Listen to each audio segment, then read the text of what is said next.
धनश्री, हा? तुला मुलगा व्हायला आवडेल का? नाही रे बाबा, मला तर बिलकुल नाही आवडणार. का ग? मुलांच्या लाईफ मध्ये खूप संघर्ष असतात रे. असे काय संघर्ष असतात? बघ ना, मुलगी कितीही कमवू दे, पण घराची जबाबदारी ही मुलाच्याच खांद्यावर असते.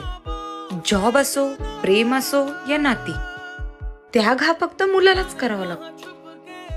मुलगी रडून मन हलकं तरी करू शकते, पण मुलगा रडू देखील शकत नाही, कारण समाजाने त्याचा रडण्याचा हक्क देखील हिरावून घेतलेला आहे. मुलगी अपयशी झाली तर तिचं लग्न लावून दिलं जातं, पण मुलगा अपयशी झाला तर त्याचं लग्न देखील लागत नाही. बघ ना, मुलाचा खिसा भरलेला असेल तर तो सगळ्यांना हवा हवासा वाटतो, आणि ज्या दिवशी त्याचा खिसा खाली असेल तो त्याच्या घरच्यांना देखील नकोसा वाटतो.